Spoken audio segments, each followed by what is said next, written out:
All right, testing, testing. Hello, this is Liz. Welcome to Wednesday. And as usual, I'm giving you my film picks for the day. Today, we're going to be talking about Amazon Prime, my favorite service, for all of the wide variety that it offers. So for today, we're going to start it with a few TV series. The first one I'm going to recommend is a mini series. I believe it's a production with the BBC, but it is Good Omens, the adaptation of the Neil Gaiman book. It stars David Tennant and Michael Sheen as an angel and a demon who team up to stop the apocalypse. It's a lot of fun. I love both Tennant and Sheen as performers. They just got really good chemistry. There's a reason that this became a very big hit with people. And actually, one of the props I'll give Amazon over, let's say, a Netflix is they'll actually put some of these out on DVD for people in case they don't stream. So when the library opens back up again and you don't have Prime, feel free to check out Good Omens. It's a lot of fun. It's only 6 episodes. You don't have to commit that much time to it. And I think you'll absolutely love it. The other show I'm going to recommend is a little older. It's a little blast from the 90s. It's got a bit of a cult following, but it's very interesting, especially if you're a fan of shows like Arrested Development and Breaking Bad / Better Call Saul, and that is Mr. Show. This was a comedy sketch series that ran late night on HBO for about 4 years, and it launched the careers of a lot of comedic actors, the aforementioned Bob Odenkirk and David Cross. So Cross obviously went the comedic route. Bob Odenkirk's become a very good dramatic actor as well as a good comedian. I still was kind of thrown through a loop this year when I saw him in Little Women as Mr. March. I'm like, is he gonna do a Bob yell? Well, he kind of does. Another person of note, Karen Kilgariff. If you listen to the podcast My Favorite Murder, she got her start on the show. Sarah Silverman got a big leg up on the show. Tom Kenny, aka the voice of SpongeBob SquarePants, is a huge player on this show.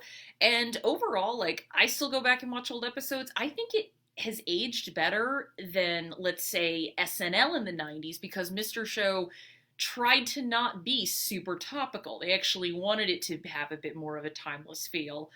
Obviously, it's the 90s. Some of the humor is going to be a little outdated. That always happens. But overall, I think it's still really funny. And if you want to get get a little taste of what you're in for, just go look up sketches on YouTube before investing. But each episode's half an hour. Trying to say what I would start. Probably the first episode of season 2 is a good intro for everyone. So, on to movie picks. I know we're all looking for something fun to kind of lighten the mood during this tough time. And there are a good couple of funny movies on here. I've mentioned some last week. This week, I'm going to recommend Planes, Trains, and Automobiles, Steve Martin, John Candy. You can't go wrong. And gets a little heavy towards the end, but I still think this is overall really fun movie, and it's going to remind us of, hey, remember when we could go places?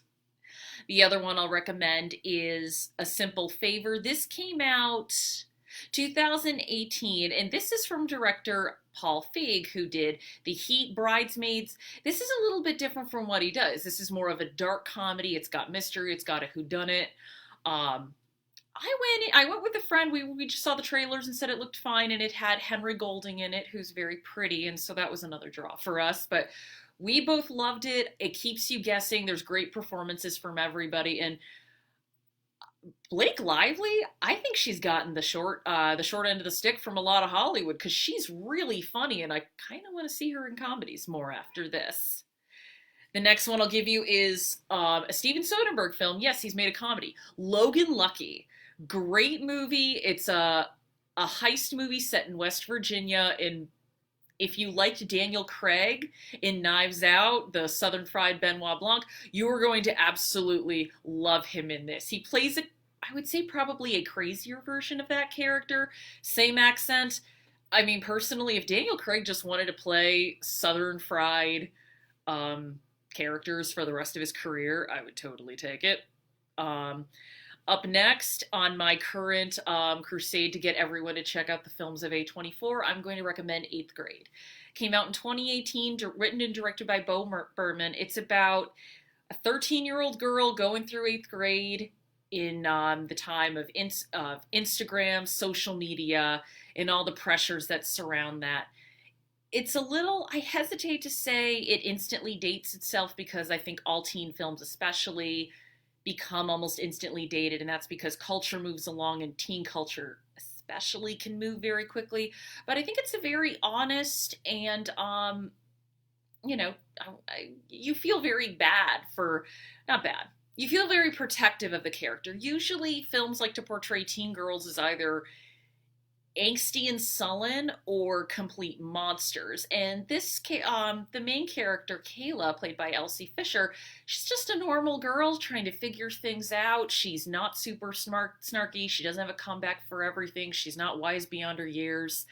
She's just trying to get through life and figure out who she is. And you're going to watch this movie the entire time, just, whispering, protect this baby, protect this baby.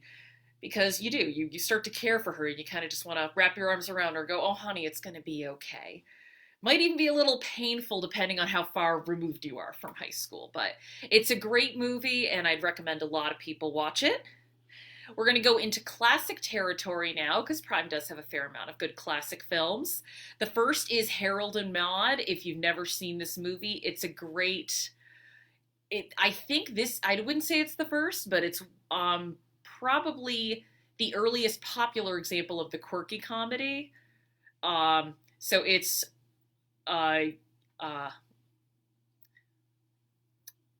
trying to think of the name. Well, it's a young man and an older woman played by Ruth Gordon who form a bond and a friendship. The young man's kind of an outcast. He doesn't fit in with his peer group. Bud Cort, that's his name. Doesn't fit in with his peer group, and this older woman, she's an eccentric, and he just has a kinship with her. It's a very nice movie. Great music by Cat Stevens. Definitely kind of a morbid sense of humor, but I absolutely love it. I love recommending it to people and hearing what people say.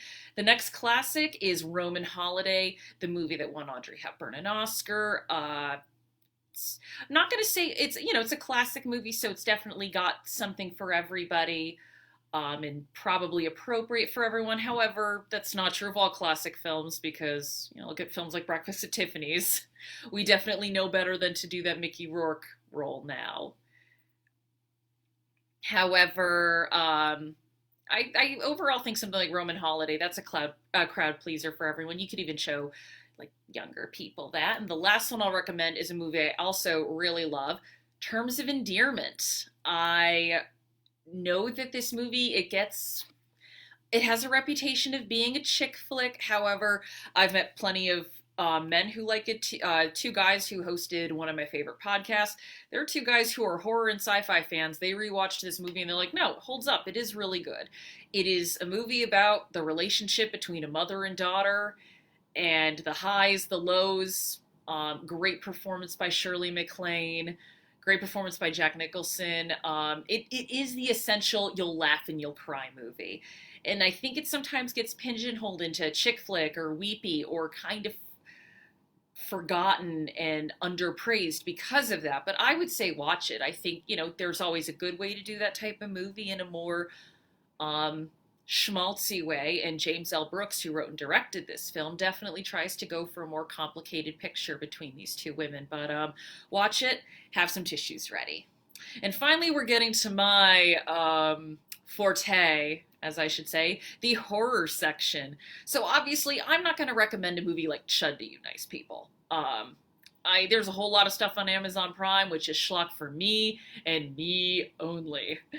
But I will recommend a couple of great movies for you. The first is High Life, directed by Claire Denis. She's a French director, but this is one of her English language films. It also stars Robert Pattinson, so, definitely a departure from his Twilight days. It's more sci-fi, but I think there's a lot of elements of horror to it. Just be aware, it's number one, a non-linear story, so you're going to be flashing back and forth. There's also things in there that are just extremely disturbing, so this is another one where I'd recommend maybe look at the Wikipedia summary and see if you'd like to watch it, because again, I know that not everybody can handle everything. The other one I'm going to recommend is Ginger Snaps. So Everyone likes a good Wolfman story. Wolfman, obviously, An American Werewolf in London, The Howling. This one is about a girl who turns into a werewolf, which in the werewolf lore, there isn't a lot of.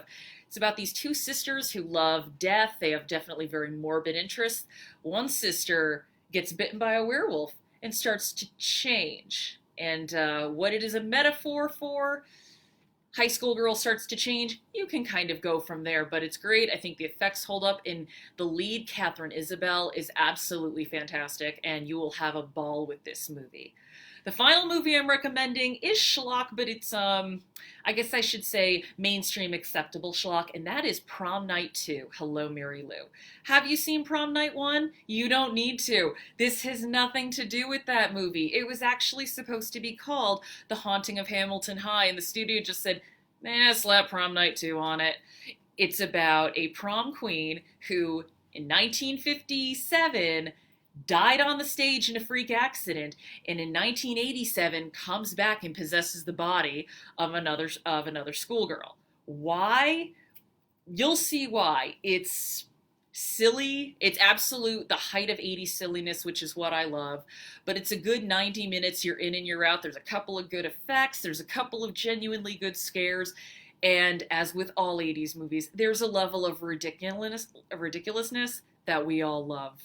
So hopefully you enjoy at least one of these recommendations, and I'll see you tomorrow when we go through Hulu. Have a good day.